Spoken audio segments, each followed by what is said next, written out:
All right. Hyperborea, Isaac Newton's experiment, the Northern Lights, the flat Earth, explained thoroughly explained. The more I study, the more I sun gaze, the more I am seeing exactly what the hell's going on in this place. And I know exactly what the fuck's going on in this place. All right. Off the villa of Norway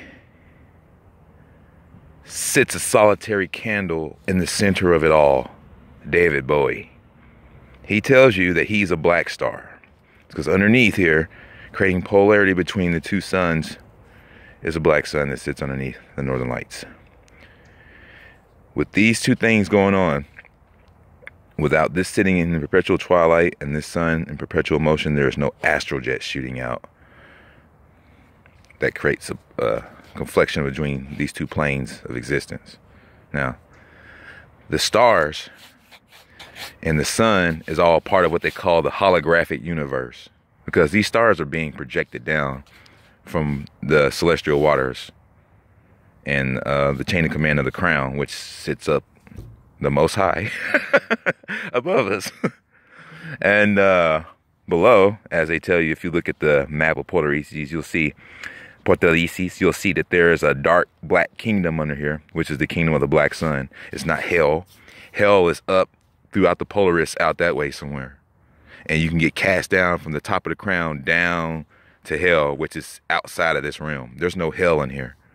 There's hell on earth because the motherfuckers that came into this motherfucker via the Polaris were nothing but a bunch of assholes, and they fucking enslaved everybody down here because they were not allowed to stay out there. So they come down here bringing their trouble down here. And if you understand the hex and the different signs that you see of your surroundings, you'll see that they went down here, dumbed everybody down, came out, dumbed everybody down out here too. So as above, as so below. Just a bunch of assholes running around. All right, so just take a look. This holographic sun that's also alive is being projected, and hitting the firmament on its butt shows the face, because the whole light is just conscious. So if you could just see the light in its mass and its source, it would just be this. But this extrudes and exudes a little bit of this everywhere for everyone to have a little bit of that glory. It's absolutely astonishing. In the center here, you'll see on my flat Earth, well, it's just Earth, it's terra firma. But in the center, you will see a giant ice cap, and they want you to believe that it's froze over and there's nothing that nobody can do and that nobody should ever go there. That is an illusion. That's bullshit. I made that based off of the original flat Earth map that I saw, that I thought was the answer, but this is actually tropical all around here. Now, the cold fronts and everything they do is something that they're doing, manipulating it. So once you get across near Norway, and you get near the edge of the north part of Canada and all that, it gets super cold. Getting Russia, it's fucking freezing, right? That's them manipulating the weather, because otherwise, if you could just go there, you'd be like, wait a minute, it's getting hotter. The Aurora Borealis spews out, and it is hot as fuck. It is a tropical fucking paradise over there. And that is also known as Hyperborea. These 4 islands come around, or to be considered the pie. And this is the giant tree stump, which is Rupus nigra, or the tree of heaven. This tree here is where you're safe. This is the safe zone. This is where everyone's trying to go in the wake of this New World Order stuff, because they know that they're safe in hide and go seek at the tree. And it's been synonymous your whole life. You've heard this your whole life. You're safe at the tree.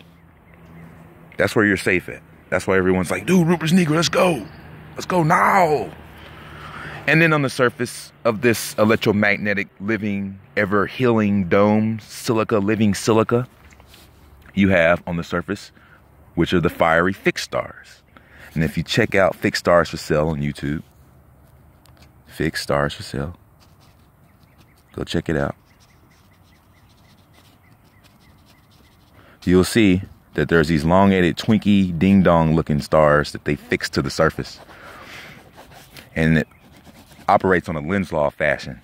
It burns and it burns and it shoots off, creating what is a shooting star. Anytime they want to do a meteor shower, they just go knock them off. They send drones up there and they knock them off. And these things falling look like Twinkies and ding dongs. Go take a look at a graphic picture of a meteor shower and you will see nothing but that. Fixed stars being knocked off. What a bunch of fucking bullshit. Total ripoff. Thought I was in outer space. Assholes. And the horizon is reflecting the ice ring. When you see the white horizon, that is a significant, that is the acknowledgement of the end of something. That is the end. The sky is the limit because you're under a dome. And this would be the end here. The white horizon. Let's take a good look at what that's at the horizon. A giant ice ring. So if you were sitting under glass, you would look up and the blue would create a white highlight. That would be reflecting off of glass, bro. You're under a fucking dome and there's nothing you can do about it. And it doesn't matter if anybody is pissed about this. Go ahead and give me some scientific reasonings that explain why you're still in outer space. And I will listen to you and I will turn around and tell you why none of that shit's true. And then I will give you more logic to understand that sound like stereo instructions that will tell you why you were incorrect, and you will know you're incorrect. And before you get an opportunity to, what was that? This is just a typical norm. Typically a shill or a debunker or a debater will come show up, and in the end they walk off looking like a fool, and they have nothing to say other than the fact that they will not acknowledge that everything that they can see here is obviously what's happening. They will not acknowledge it. They will just go off in their cognitive dissonating world, back to sleep. That's where they want to be. That's where they're going to stay. You have to understand that the Bible hides truth and lies in at the same time, and you're going to have to let the dead bury the dead. These people are declared dead by U.S. law, and all of this out here is U.S. territory for U.S. citizens to follow the rules and the treaty. Okay, this is all U.S. out here, or UN or whatever, and they're all just a giant corporation lying to everybody.